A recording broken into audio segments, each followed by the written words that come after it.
ನೂತನವಾಗಿ ನಿರ್ಮಾಣಗೊಂಡ ಶಾರದಾ ಕೃಪಾ ಸಭಾಭವನಕ್ಕೆ ಆಗಮಿಸಿದ ಸನ್ನಿಧಾನಗಳವರು ದೀಪವನ್ನು ಪ್ರಜ್ವಲಿಸಿದರು.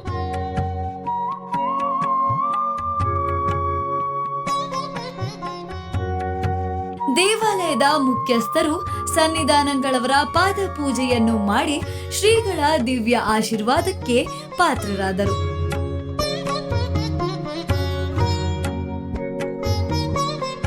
ಋಷಿಕೇಶಾಯ ನಮಃ, ಪದ್ಮನಾಭಾಯ ನಮಃ, ದಾಮೋದರಾಯ ನಮಃ, ಸಂಕರ್ಷಣಾಯ ನಮಃ, ವಾಸುದೇವಾಯ ನಮಃ, ಪ್ರದ್ಯುಮ್ನಾಯ ನಮಃ, ಅನಿರುದ್ಧಾಯ ನಮಃ, ಪುರುಷೋತ್ತಮಾಯ ನಮಃ, ಅಧೋಕ್ಷಜಾಯ ನಮಃ, ನಾರಸಿಂಹಾಯ ನಮಃ, ಅಚ್ಯುತಾಯ ನಮಃ, ಜನಾರ್ದನಾಯ ನಮಃ, ಉಪೇಂದ್ರಾಯ ನಮಃ, ಹರಯೇ ನಮಃ, ಶ್ರೀಕೃಷ್ಣಾಯ ನಮಃ.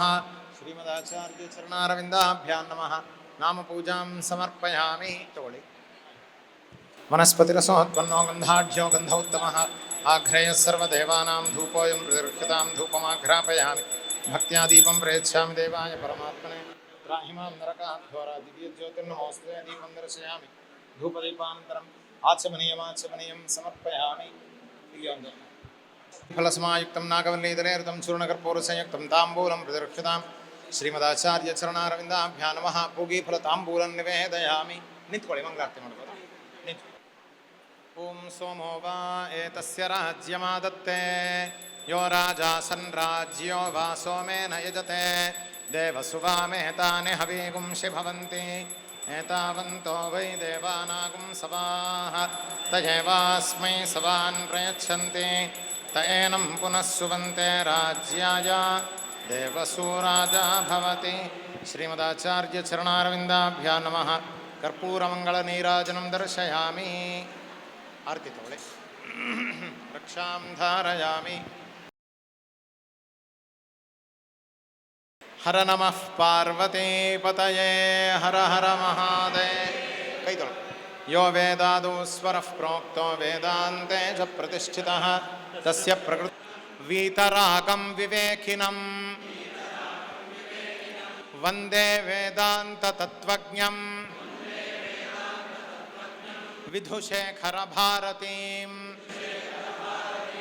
ಅನಯಾ ಪೂಜಯಾ ಶ್ರೀಮದಾಚಾರ್ಯ ಚರಣಾರವಿಂದ ದೇವತಾ ಪ್ರೀಯಂತಾಂ. ಸ್ವರಃ ಪ್ರೋಕ್ತೋ ವೇದಾಂತೆ ಚ ಪ್ರತಿಷ್ಠಿತಃ ತಸ್ಯ ಪ್ರಕೃತಿಲೇನಸ್ಯ ಯಃ ಪರಃ ಸ ಮಹೇಶ್ವರಃ. ವಿದ್ಯಾ ವಿನಯ ಸಂಪನ್ನಂ ವೇತರಾಗಂ ವಿವೇಕಿನಂ ವಂದೇ ವೇದಾಂತ ತತ್ವಜ್ಞಂ ವಿಧುಶೇಖರ ಭಾರತೀಂ. ಗುರವೇ ಸರ್ವಲೋಕಾನಾಂ ವಿಷಯೇ ಭವರೋಗಿಣಾಂ ಧಯೇ ಸರ್ವವಿದ್ಯಾನಾಂ ದಕ್ಷಿಣಾಮೂರ್ತಯೇ ನಮಃ. ನಮಾಮಿ ಭಗವತ್ಪಾದಶಂಕರಂ ಲೋಕಶಂಕರಂ.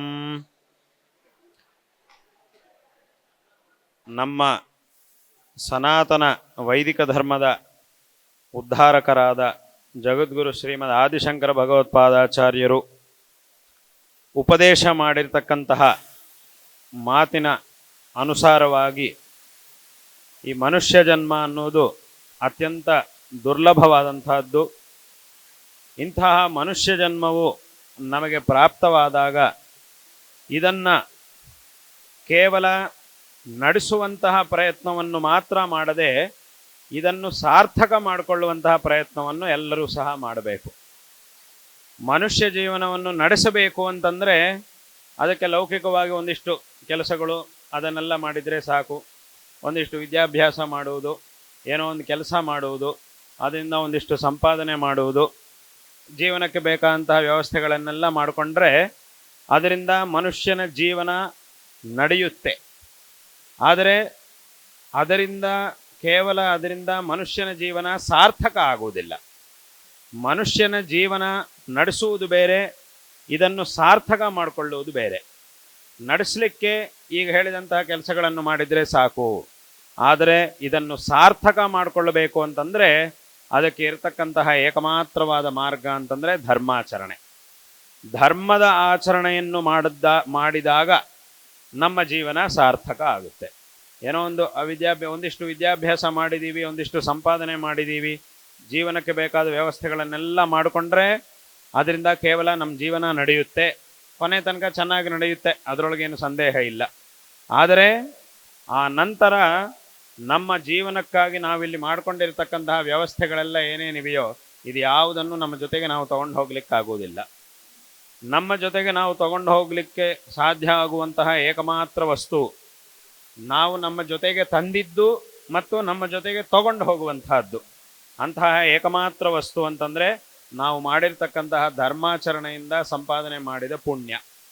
ಆದ್ದರಿಂದ ಈ ಒಂದು ಪುಣ್ಯವನ್ನು ನಾವು ಪಡ್ಕೊಂಡು ಇಂತಹ ಒಂದು ಜನ್ಮವನ್ನು ಪಡೆದಿದ್ದೇವೆ. ಈ ಜನ್ಮದಲ್ಲಿ ಇನ್ನಷ್ಟು ಪುಣ್ಯ ಸಂಪಾದನೆ ಮಾಡಿ ಉತ್ತಮವಾದಂತಹ ಧರ್ಮಾಚರಣೆಯನ್ನು ಮಾಡಿ ಪುಣ್ಯ ಸಂಪಾದನೆ ಮಾಡಿ ತದ್ವಾರ ಕೃತಾರ್ಥರಾಗಬೇಕು. ಈ ಜನ್ಮವನ್ನು ಸಾರ್ಥಕವನ್ನಾಗಿ ಮಾಡಿಕೊಳ್ಳಬೇಕು. ಇದು ಪ್ರತಿಯೊಬ್ಬ ಮನುಷ್ಯನಿಗೂ ಅತ್ಯಂತ ಅವಶ್ಯಕವಾದಂತಹ ಕರ್ತವ್ಯವಾಗಿದೆ. ಇಂತಹ ಒಂದು ಕರ್ತವ್ಯವನ್ನು ವೇದಶಾಸ್ತ್ರಗಳ ಮೂಲಕ ನಮ್ಮ ಕರ್ತವ್ಯ ಏನು, ಯಾವುದನ್ನು ಮಾಡಬೇಕು, ಯಾವುದನ್ನು ಮಾಡಬಾರದು ಇತ್ಯಾದಿಗಳನ್ನೆಲ್ಲ ಚೆನ್ನಾಗಿ ತಿಳಿದುಕೊಂಡು ಜೀವನವನ್ನು ನಡೆಸಿ ಕೃತಾರ್ಥರಾಗಬೇಕು. ಇದನ್ನೇ ಮನಸ್ಸಿನಲ್ಲಿಟ್ಟುಕೊಂಡು ಶಂಕರ ಭಗವತ್ಪಾದಾಚಾರ್ಯರು ಜಂತೂನಾನ್ ನರಜನ್ಮ ದುರ್ಲಭಂ ಎಂಬುದಾಗಿ ಪ್ರಾರಂಭ ಮಾಡಿ ಅನೇಕ ವಿಧವಾದಂತಹ ಉಪದೇಶಗಳನ್ನು ಮಾಡಿ ಮನುಷ್ಯನ ಆತ್ಮೋದ್ಧಾರಕ್ಕೆ ಬೇಕಾದಂತಹ ಮಾರ್ಗವನ್ನು ತೋರಿಸಿದ್ದಾರೆ. ಇಂತಹ ಒಂದು ಮಾರ್ಗವು ವೇದಗಳಲ್ಲಿ ಶಾಸ್ತ್ರಗಳಲ್ಲಿ ಪ್ರತಿಪಾದಿತವಾಗಿದೆ.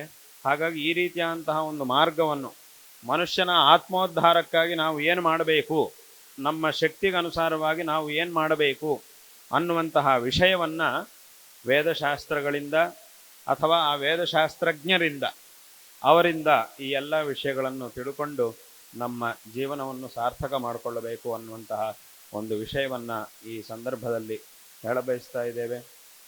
ಈ ರೀತಿಯಾಗಿ ಮಾಡಿದಾಗ ನಮ್ಮ ಒಂದು ಜೀವನವು ಸಾರ್ಥಕವಾಗುತ್ತೆ ಅನ್ನುವಂತಹ ಒಂದು ವಿಷಯವನ್ನು ಇವತ್ತಿನ ದಿವಸ ನಿಮಗೆಲ್ಲರಿಗೂ ಸಹ ಹೇಳಬಯಸ್ತಾ ಇದ್ದೇವೆ. ಈ ಒಂದು ಗ್ರಾಮದಲ್ಲಿ ಇಲ್ಲಿ ಈ ಒಂದು ಸಭಾಭವನವನ್ನು ನಿರ್ಮಾಣ ಮಾಡಿಸಿದ್ದೀರಿ ಮತ್ತು ಮುಂದೆ ಅನೇಕ ವಿಧವಾದಂತಹ ಧಾರ್ಮಿಕ ಮತ್ತು ಜನೋಪಕಾರಿ ಕಾರ್ಯಗಳನ್ನೂ ಸಹ ಮಾಡಬೇಕು ಅನ್ನುವಂತಹ ಒಂದು ಸಂಕಲ್ಪದಿಂದ ಈ ರೀತಿಯಾದಂತಹ ಒಂದು ಪ್ರಾರಂಭವನ್ನು ಮಾಡಿ ಇಲ್ಲಿ ಅನೇಕ ವಿಧವಾದಂತಹ ಕಾರ್ಯಗಳನ್ನು ಮಾಡಬೇಕು ಎಂಬುದಾಗಿ ಸಂಕಲ್ಪಿಸಿದ್ದೀರಿ.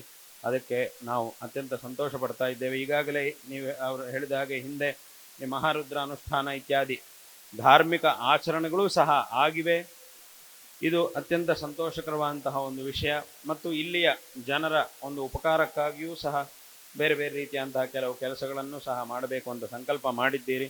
ನಮ್ಮ ಸನಾತನ ಧರ್ಮವು ನಮಗೆ ಹೇಳುವಂತಹ ವಿಷಯ ಇದೆ. ಒಂದು, ಈಗ ಹೇಳಿದ ಹಾಗೆ ಧರ್ಮಾಚರಣೆ ಮಾಡಬೇಕು. ಧರ್ಮಾಚರಣೆ ಅಂದರೆ ಏನು ಅಂತಂದರೆ ಒಂದು ಭಗವದ್ ಆರಾಧನೆ ಮತ್ತು ಗುರುಸೇವೆ, ಅದೇ ರೀತಿಯಾಗಿ ಪರೋಪಕಾರ, ಇದೇ ಧರ್ಮಾಚರಣೆ ಮಾಡುವುದು ಅಂತಂದರೆ. ಭಗವದ್ ಆರಾಧನೆ ಮಾಡುವುದು ಮತ್ತು ಗುರುವಿನ ಸೇವೆಯನ್ನು ಮಾಡುವುದು, ಗುರು ಯಾವ ಉಪದೇಶವನ್ನು ಯಾವ ಮಾರ್ಗವನ್ನು ತೋರಿಸ್ತಾನೋ ಆ ಮಾರ್ಗದಲ್ಲಿ ಹೋಗುವುದು, ಅದೇ ರೀತಿಯಾಗಿ ಇನ್ನೊಬ್ಬರಿಗೆ ಉಪಕಾರವನ್ನು ಮಾಡುವುದು. ಇದನ್ನೇ ನಮ್ಮ ಸನಾತನ ಧರ್ಮವು ಹೇಳುವುದು. ನಮ್ಮ ಸನಾತನ ಧರ್ಮದ ಒಂದು ಸಾರಾಂಶವೇ ಇದು. ಆ ಭಗವದ್ ಆರಾಧನೆ ಮಾಡಬೇಕು. ಅದಕ್ಕೆ ಅದಕ್ಕೆ ಯಾವ ರೀತಿಯಾಗಿ ಮಾಡಬೇಕು ಆ ರೀತಿಯಾಗಿ ಅವರವರ ಸಾಮರ್ಥ್ಯಕ್ಕೆ ತಕ್ಕಂತೆ ಇದನ್ನು ಮಾಡಬೇಕು. ಹಾಗಾಗಿ ಇಂತಹ ಒಂದು ಒಳ್ಳೆ ಕಾರ್ಯಗಳು ಇಲ್ಲಿ ಆರಂಭವಾಗಿವೆ. ಇದು ಇದೇ ರೀತಿಯಾಗಿ ಚೆನ್ನಾಗಿ ನಡೆಯಲಿ, ತದ್ವಾರ ಎಲ್ಲರಿಗೂ ಸಹ ಒಳ್ಳೆಯದಾಗಲಿ ಎಂಬುದಾಗಿ ನಾವು ಆಶೀರ್ವಾದಗಳನ್ನು ಈ ಸಂದರ್ಭದಲ್ಲಿ ಮಾಡ್ತಾ ಇದ್ದೇವೆ. ನಾವು ಈ ಪ್ರಾಂತ್ಯದಲ್ಲಿ ಯಾತ್ರೆಗೆ ಬಂದಾಗ ಈ ಗ್ರಾಮಕ್ಕೆ ಬರಬೇಕು ಎಂಬುದಾಗಿ ನೀವು ಪ್ರಾರ್ಥನೆ ಮಾಡಿದ್ದೀರಿ. ಶಂಕರರು ಮತ್ತು ಅವರ ಕುಟುಂಬದವರೆಲ್ಲರೂ ಸಹ ನೀವೆಲ್ಲ ಪ್ರಾರ್ಥನೆ ಮಾಡಿದ್ದೀರಿ. ಅದರಂತೆ ನಾವು ಇವತ್ತಿನ ದಿವಸ ಇಲ್ಲಿಗೆ ಬಂದಿದ್ದೇವೆ. ನಿಮ್ಮೆಲ್ಲರನ್ನು ನೋಡಿ ನಮಗೆ ಅತ್ಯಂತ ಸಂತೋಷ ಉಂಟಾಗ್ತಾ ಇದೆ. ನಿಮಗೆಲ್ಲರಿಗೂ ಸಹ ನಾವು ಆಶೀರ್ವಾದಗಳನ್ನು ಮಾಡ್ತಾ ಇದ್ದೇವೆ. ಈ ಒಂದು ನಿಮ್ಮಲ್ಲಿರ್ತಕ್ಕಂತಹ ಈ ಒಂದು ಧರ್ಮಶ್ರದ್ಧೆ, ಈ ವೈದಿಕ ಶ್ರದ್ಧೆ, ಇದು ಅತ್ಯಂತ ಸಂತೋಷಕರವಾದಂತಹ ವಿಷಯವಾಗಿದೆ. ಅದಕ್ಕೆ ನಿಮಗೆ ಆಶೀರ್ವಾದಗಳನ್ನು ಮಾಡ್ತಾ ಇದ್ದೇವೆ.